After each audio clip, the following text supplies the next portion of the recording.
Yo guys, it's Slyroh. You already know that today I'm bringing you week 8 of the Pokemon Premier League, the PPL, and this week I am not looking forward to this week and this battle. This week we are taking on Alex Onesie and the Celta Deino, I don't know how it's pronounced. I'm just going to refer to it as Alex's team from here on out. But yes, I am really not looking forward to this week because I feel like I'm probably going to get completely bodied. His team completely outmatches mine in so many ways. But I've done the best I can to prepare for it, and we'll see how it turns out. The silver lining for this week is that after this week, I'm very confident that I can beat my remaining 3 opponents. So, you know, we have that to look forward to. So, yeah, I'm not really expecting to win this week. I'm just hoping to do the best I can. But let's go ahead and just dive into Alex's team. So, Alex's team is lined with a bunch of threats. But let's just go through the list quickly. He has Mega Banette, Garchomp, Typhlosion, Hydreigon, Roserade, Bronzong, Lumineon, Golem, Reuniclus, Sylveon, and Dragonite. And the biggest threats for my team, and you'll see why I say that I'm not really looking forward to this when you realize how many threats there are for my team. But the biggest threats for my team are Hydreigon, Reuniclus, Sylveon, and Dragonite are kind of. Bronzong can be annoying, and Roserade can definitely pose a pretty big threat. So I'm definitely more scared of. There's things that I'm more scared of than things that I feel comfortable taking on. I think the only things that I'm not really scared of is I'm not really scared of Garchomp. Not super scared of Lumineon. I know it can be annoying, but it's not going to do a whole lot to me, which is all that I really care about. And I feel like I can take on Golem decently well as well. But yeah, besides that, there's definitely a lot of threats. If you guys have been paying attention and know, my team is very weak on the special defense side. So basically, special attackers with a lot of coverage moves definitely pose a big threat. And that's really why Hydreigon and Reuniclus really scare me, because my team doesn't really have much to take them on. As well as Sylveon can definitely pose a threat, but I think I've got Sylveon covered. Either way, let's just get into my team and explain what I brought, why I brought it, and how I think it'll work. So yeah, let's just go ahead and get into it. So the first Pokemon I'm bringing, and the most important member of my team this week, is Arcanine. So Arcanine is being brought this week with leftovers. Let me change this.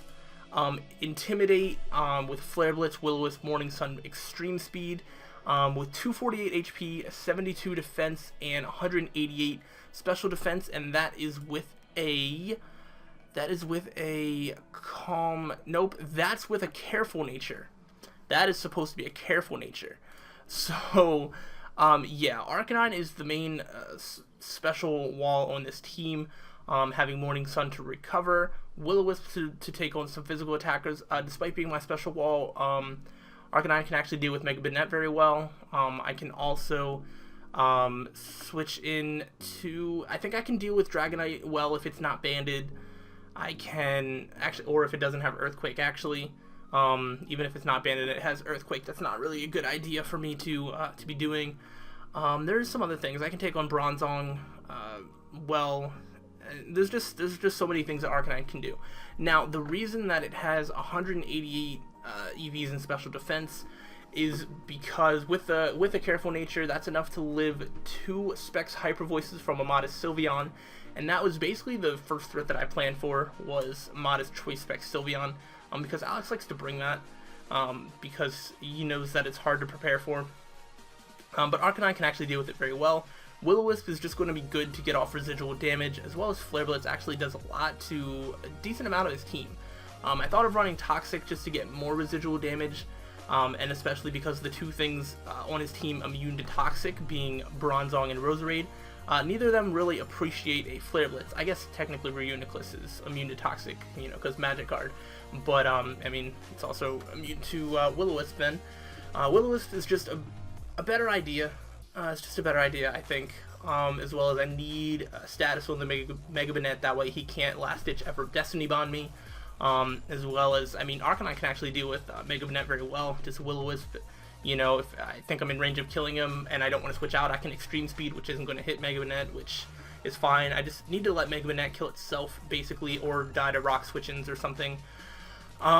Speaking of rock switch-ins, let's go ahead and go into Glass Core. I think I basically covered Arcanine pretty well. The rest of that, EVs were thrown in defense just to deal with the physical threats a little bit better. But now we're moving on to Glass Core. Glass Core is being brought as the main physical wall this week. It is Toxic Orb, Poison Heal, Max HP, Max Defense, Impish Nature, Foreign Attack. Same old, Stealth Rock, Ice Fang, Earthquake and Roost. Stealth Rock is so huge in this game. So huge. I need Stealth Rocks on his side of the field because I want to try and make him switch as much as I can. I need to wear down things like Hydreigon. I need to break Dragonite's multi-scale.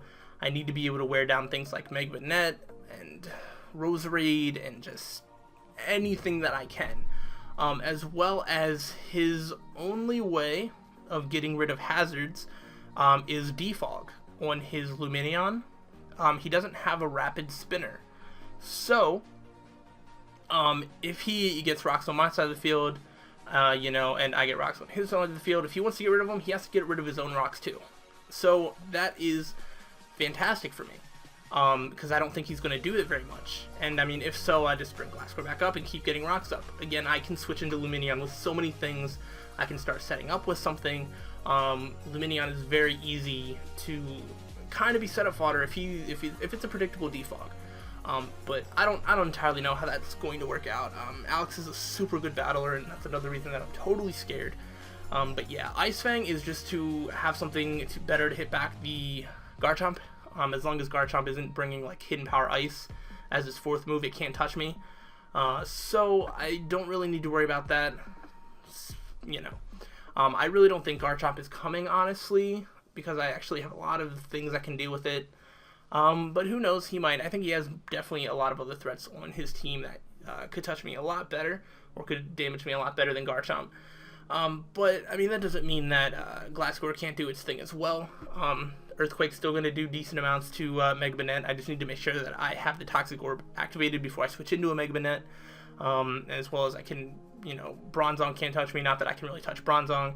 Golem, the same thing unless Golem has Ice Punch, and Dragonite unless he has Ice Punch. So, it's really a lot of variables of if and what he has, but I think Glass Core just needed to be brought because of Stealth Rocks.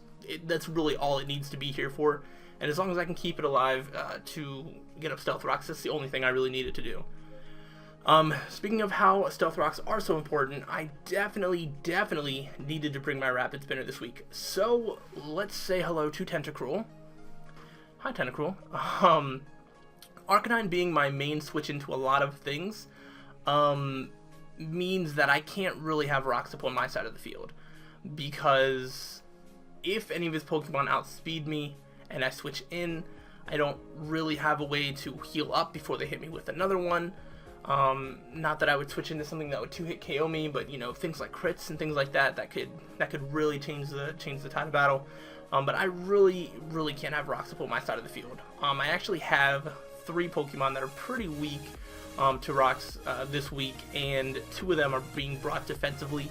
So Tentacruel is huge in this match. I guess unless you count Glass Core as being weak to rocks, then I'm bringing like 4. Holy crap. But either way, let's go on to this Tentacruel and what I'm bringing. I am bringing a Tentacruel with Assault Vest. And let's actually change this ability. The ability should be Liquid Ooze. And I'm bringing it with Rapid Spin, Scald, Ice Beam, and Giga Drain. Max HP, 116 EVs in Special Defense, and 140 EVs in Special Attack, and that is being brought with a Calm Nature. Now the reason for this EV spread is 140 Special Attack EVs is enough to 2-hit KO a Hydreigon, while I still have enough Special Defense EVs to take 2 hits from Hydreigon, unless those things are Earth Powers. Actually, maybe I can take 2 Earth Powers. That doesn't sound like something that Tentacruel can do, but it might actually. Not Stab, base 120 with the Calm Nature. I don't know actually. I think it depends on the item. What item the Hydreigon has is actually going to play a huge role in this battle, but we'll actually get to that later. Tentacruel is kind of my main Hydreigon switch-in. kind of. It's the best one that I could come up with. It's the only thing that can take 2 hits. I really have nothing else. I wanted to bring this thing with Acid Spray, and I had Acid Spray instead of Scald. That way Giga Drain could do more. But I ended up putting Scald because this Tentacruel actually also really shuts down Typhlosion. I think Extra Sensory does 30-something%, like 34%, and I can just Scald it back and do almost half. Yeah, I can actually take out Typhlosion really well. So if he brings Typhlosion and well, alright, let's say more if Hydreigon's dead or something, then this thing can still just take out Typhlosion completely. I think it also deals with Roserade very well, as well as, you know, Giga Drains, things like that. Liquid Ooze, he's not going to be able to get health back. Same thing with Leech Seed. So it can deal with a lot of different threats. Rapid Spin is essential. Can't have rocks up on my side of the field. And yeah, so that basically covers everything. Giga Drain is also really good for if he switches in Lumineon. You know, because standard Tentacruels don't really have moves to hit other water types. So I don't know if he would actually go for that, but I mean, Giga Drain, I definitely need to try and keep this thing with as much health as possible. That's kind of the problem with my team, is my team kind of needs to be healthy for it to work, so I can't let him wear me down early. Let's go into one of those threats that I was talking about before, and that being Reuniclus. I found exactly one counter that I have to Reuniclus. One. Everything on my team gets 2-hit KO'd by a Reuniclus, except Shaman. Shaman, not just regular Shaman, it actually has to be a specially defensive Shaman. And not just any specially defensive Shaman, but it's one with max HP, max special defense, 4 EVs in attack, and an Impish Nature. Why an Impish Nature on a specially defensive Shaman, you might ask? Well, this is the only way that Shaman can take 2 Psyshocks. With max HP, max special defense, I can take anything, any special attack from a Reuniclus. Without an Impish Nature, though, Psyshock can actually 2-hit KO me. With an Impish Nature, it cannot.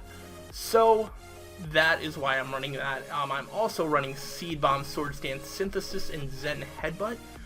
Seed Bomb is just a good stab move to have. And after a Swords Dance is going to be hitting a lot of things hard, even if it resists it. I mean, let's be real here. Synthesis for some recovery, because I am a defensive Mon. And Zen Headbutt. Zen Headbutt is really good just to hit things like Roserade. If you would decide to bring it in, I can't really take a Sludge Bomb from Roserade. I can take one, but it does like almost 90% if it's like Life Orb. I think it's like Life Orb, Technician, Timid. It's not even Modest. No, if it's Modest, the max roll is like 98%. So yeah, I don't want to be risking that. But if you would switch it on me or something, or I don't know. Zen Headbutt's good for that. Zen Headbutt's just, you know, a way to hit some other things as well that maybe resist Seed Bomb a little bit, like Typhlosion. I have no idea actually, but I still think it's a good move to have. Seed Bomb's going to be the main one anyway. So Swords Dance. So if I can actually pull that off with Shaman, that would be pretty clutch, honestly. And then we have my main offensive threat. As you can tell, there's kind of a lot of defense. That may come to backfire, 100%. But let's move on to my main offensive threat that I am bringing, that being Kyurem. I almost brought Mega Pinsir until I realized that Mega Pinsir doesn't really hit any of his team. It one-shots Roserade with a quick attack, but besides that, it really doesn't do much. So I'm bringing Scarfed Kyurem. Scarfed Kyurem here is going to have Ice Beam, Shadow Ball, Flash Cannon, and Draco Meteor with max special attack, 220 speed EVs, 220 EVs in speed, and the rest in HP with a Timid Nature. This enables me to outspeed the fastest potential Scarfer that I can outspeed, which would be a Scarfed Roserade. I don't really expect him to bring it, but you gotta prepare for everything. Regardless of how much speed EVs I have, I wouldn't outspeed a Scarfed Hydreigon or a Scarfed Garchomp, so it wasn't really necessary. I just had to go with the next fastest thing that was slower than Kyurem that I had to be able to outspeed. Either way, Kyurem I just need to play smart with. Kyurem is a huge threat to a lot of teams. I'm really noticing that not a whole lot of people know how to deal with Kyurem, and if I can play well with Kyurem, then it's going to just make my life a lot better. Ice Beam is a nice stab that hits things super effectively, like Roserade, like Garchomp, Hydreigon, and Dragonite, as well as just being a nice stab move that's going to hit things like Golem hard, and just anything that just wants to, switch in, it's going to hurt. Shadow Ball being specifically for the Bronzong.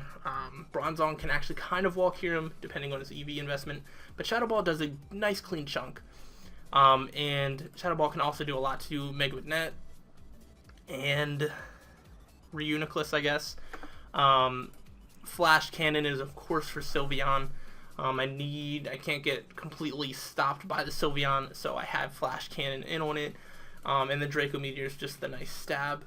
Of course, it's really just going to come down to predictions and what I think he might bring in, what I think he won't. That's why this game is really scary. I'd have to play so well to be able to beat Alex. It's insane. It is insane. And this is my offensive check to a Life Orb Hydreigon because I can one-shot it. However, if he would bring a Scarfed Hydreigon, then we're going to have a problem because he can one-shot me with a Draco. So that's not okay. As well as Scarf Garchomp would be an issue. Well, it wouldn't be an issue for my team, but it would be an issue for the 1v1 matchup. So, there's a problem. We have problems. Basically, Hydreigon is the biggest threat, and the only way that I could think to not get completely destroyed by it is to debut Rotom Fan. Rotom Fan is going to be making its debut, and it's going to be holding the Light Clay and having Light Screen, Will-O-Wisp, Pain Split, and Volt Switch, max HP, max defense, 4 EVs in special attack, with a, what is that, a Bold Nature. I say calm. Bold Nature. I was going to bring Quagsire. Quagsire was being brought to shut down Dragonite. Unaware would enable it to not set up on me, or as well as Quagsire can actually eat up choice banded hits from Dragonite. But I decided that Light Screen was more important, because if the Dragonite is banded, then I can work around what it's being choiced into for switches, use predictions, things like that. Also, if it's banded, then I can just bring in Kyurem and Bop. Things like that. I was more scared of letting Hydreigon be a problem for my team than letting Dragonite be a problem for my team.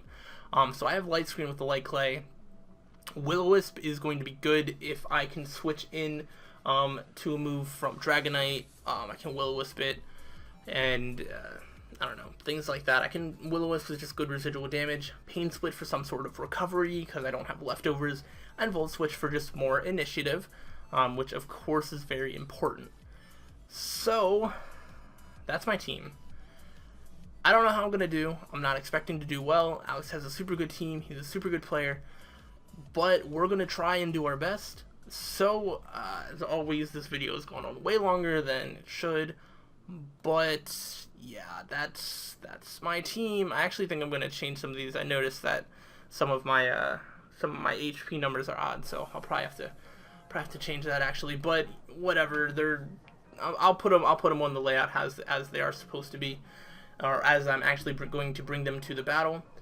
But that is going to cover everything. So let's go ahead and stop wasting time and get into the battle. See you there.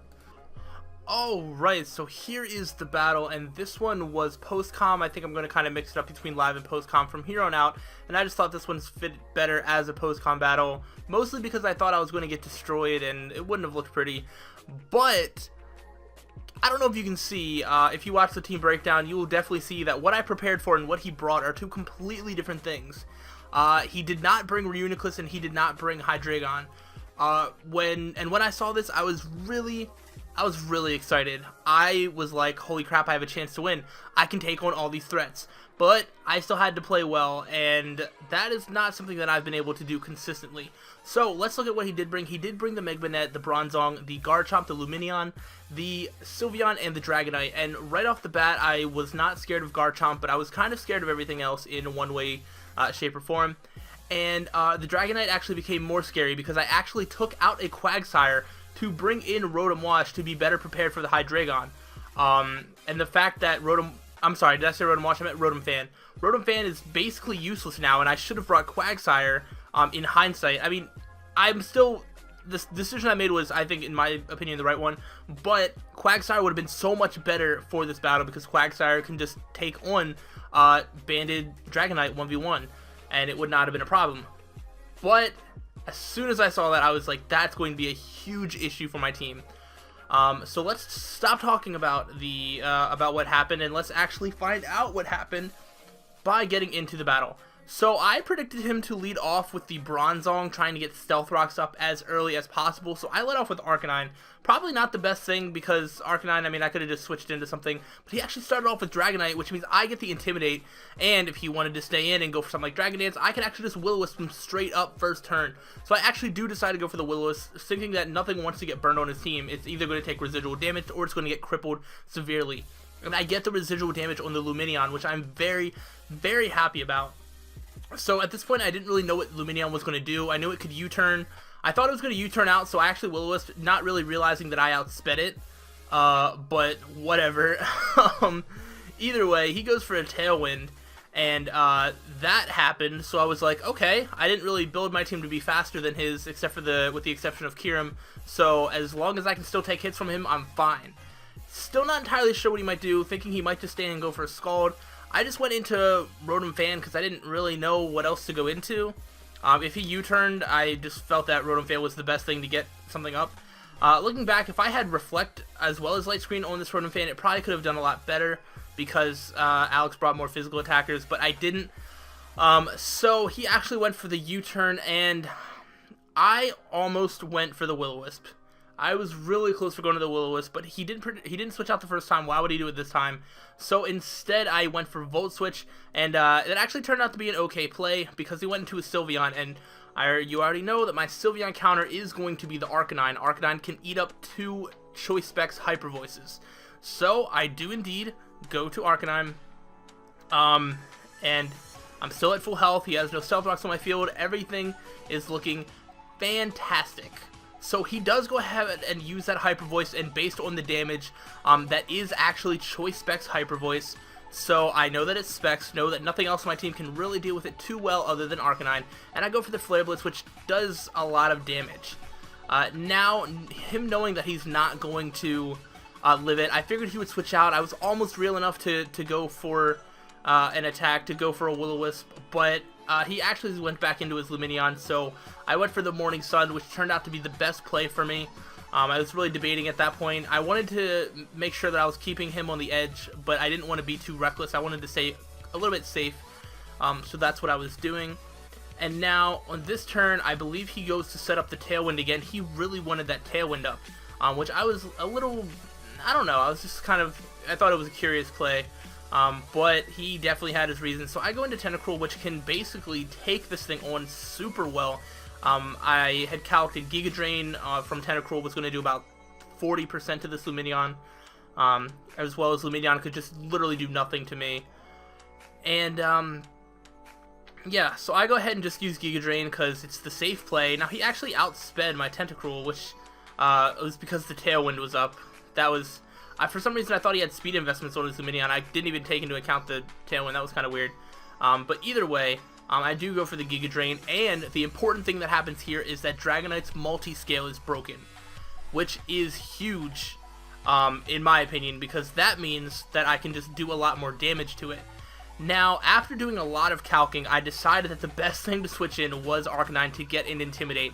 Arcanine cannot eat up 2 Choice Banded Outrages, but it can at least use an Intimidate so something else can.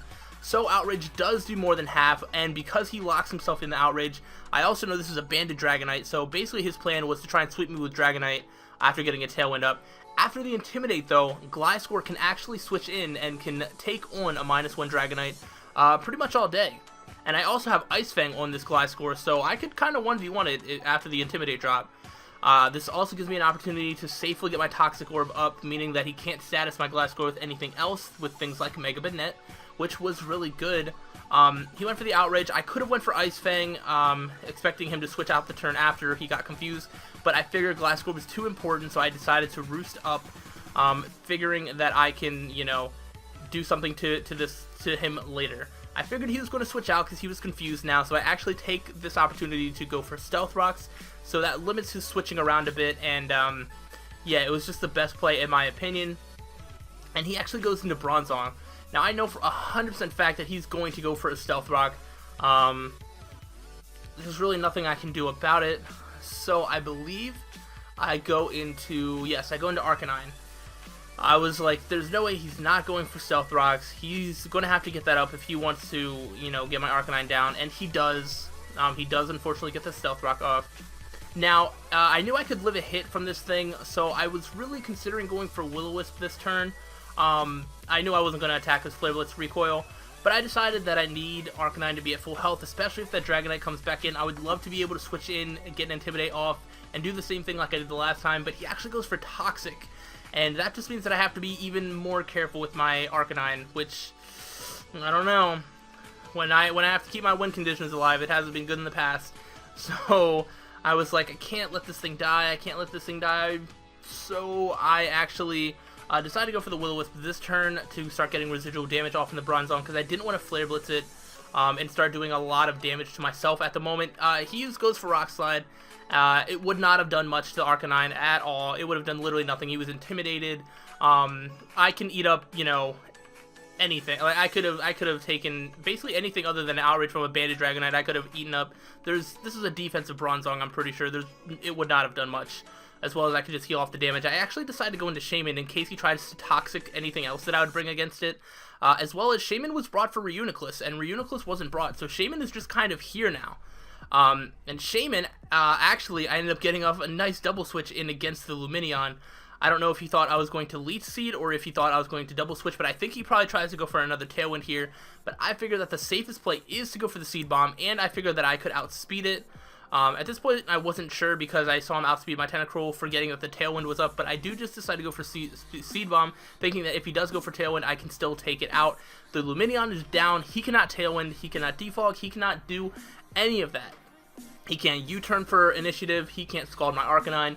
Getting this Lumineon gone was a huge, huge deal. So now, he goes into his Dragonite again, and I do believe that he is going to choice himself into Outrage again. And Rotom Fan was doing literally nothing. It was brought to get up a light screen for Hydreigon. He brought a lot of physical attackers, so I decided to sack off Rotom Fan. I did this so that way I could get a clean switch into Kyurem. Oh, okay, because he didn't get the Tailwind off, I knew I could outspeed. I calced the damage and knew that I could take Dragonite out for this range, and because he was locked into Outrage, this is a guaranteed Dragonite kill for me. There we go. Dragonite's dead. So within one fell swoop, his two biggest threats, Lumineon and Dragonite. Lumineon not being like a threat in the sense of that it was going to kill me, but it worked well with Dragonite. It made Dragonite more of a threat. Both of them are gone, 1-2. So that was powerful. Kieran picking up that kill. Shaman getting the first kill. I'm going to have to try and remember that. But he brings in Banette, and I decided to go into my Arcanine, which was really good because he actually went to Thunder Wave. He went for Thunder Wave. He was going to try and Thunder Wave my Scarfed Kyurem. That would have been so bad. Actually, I mean, as you see the rest of the battle, it wouldn't have actually been that bad. But I didn't even think about this thing running Thunder Wave. I just switched into Arcanine because I knew it could take a hit from Mega Banette. And at this time, the Lumineon was dead, so nothing on his team wanted to be burned. So I'm pretty sure I took this opportunity to go for another Will-O-Wisp, which was great because he actually brought out his Bronzong, which actually was burned, and I just completely forgot about that. Otherwise, I probably would have went for Flare Blitz, but oh well. I guess it slipped my mind that the Bronzong was already burned. Not really a huge deal. But either way, I think I don't want toxic damage to rack up too much on me, so I do believe I actually switch out this turn, but I had to be careful as to what I wanted to switch into. And I thought that now was as good of time of any to, I think I go into Tentacruel. That doesn't sound right, but I'm pretty sure I do switch out here. No, I healed up. Alright, I'm getting ahead of myself. Sorry, I healed up. I'm not sure what he was going to do. And I needed the Arcanine to be with as much health as possible just to take on Sylveon still. And maybe take a hit from Garchomp if I have to. But he actually switches out. I'm switching out as well. I switch into Gliscor to take on the Garchomp. And he actually switches into a Sylveon as I switch out my Arcanine, which was huge. I was like, oh crap, he got me. He got a safe switch into a Sylveon.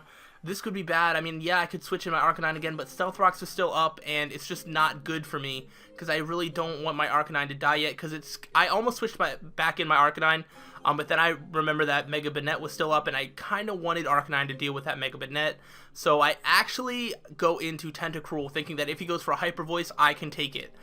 If he went for Psyshock, and he was carrying Psyshock, that would have been a dead Tentacruel, but he didn't click Psyshock, so I got really, really lucky.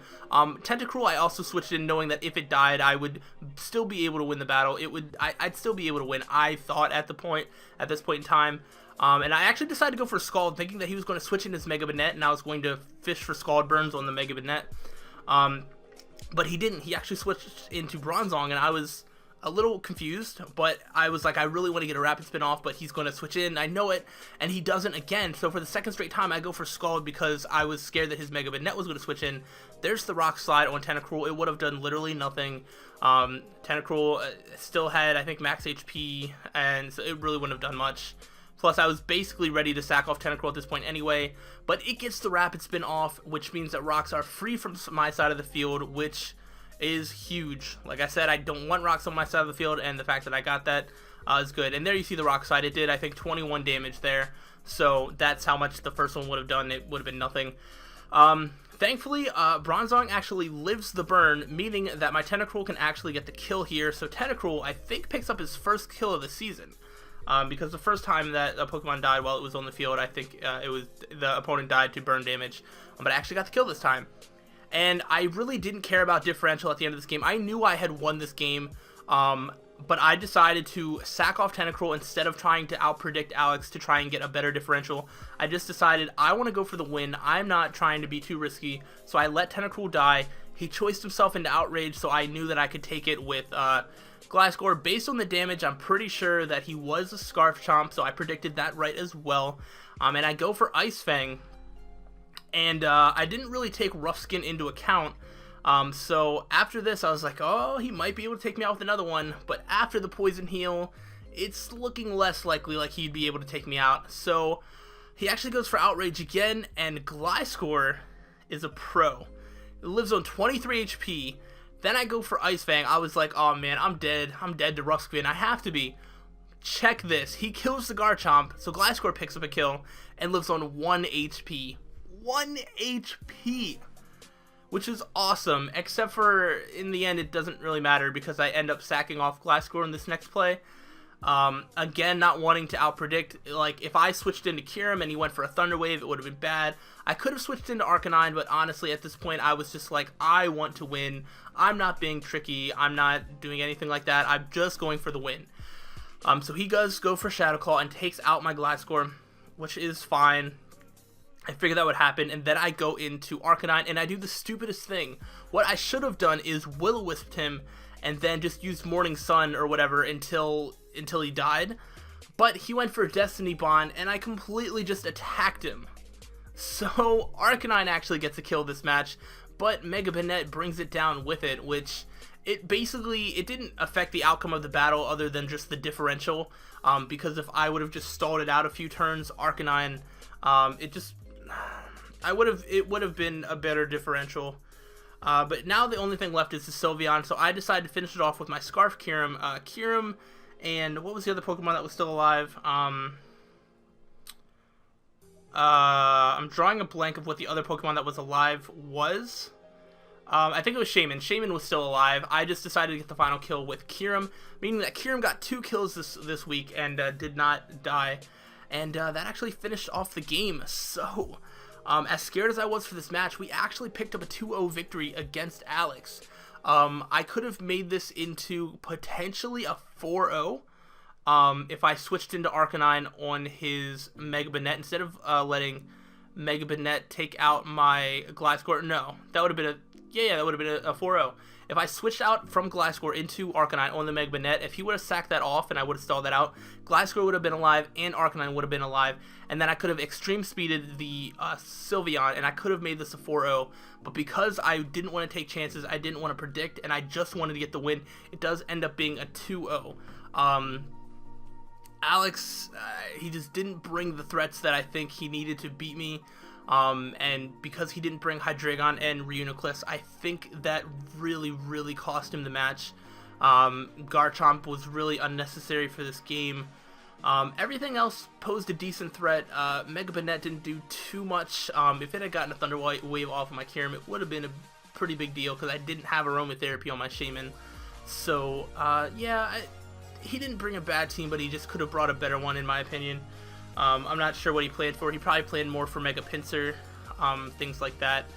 But the team I brought actually ended up working out. Arcanine was huge. Kyurem picked up 2 kills. Gliscor was clutch. There was just a lot of good. The whole team did really well. So I'm actually really happy about this victory. And we finally got a win, guys. We finally got a win. It's been, what, like 3 weeks since we got a win? I don't know. I think the last time we won was like week 4. I don't know.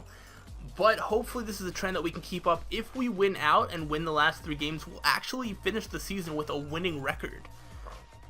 I'm pretty sure. And if it's not a winning record, then we're going to go 5-6, which is close to a winning record. And next week, oh boy, next week we are going to take on Raikou and the Nottingham's Forest Curse. And I'm really hyped for that battle. He's really hyped for this battle. Everyone should be hyped for this battle. It is going to be incredible. There's also a transfer window this week, so there may be a slight change to my team, and there may be a slight change to his team. I'm going to guarantee that there will be a change to my team, and it might not be very slight. That's the only thing that I can say. But hopefully you guys enjoyed this week's PPL match and this battle. Go ahead and leave a comment with your thoughts down below, as well as leaving a like to show your support. And that is going to cover everything. So, thanks for watching, guys, and until the next time, stay sly.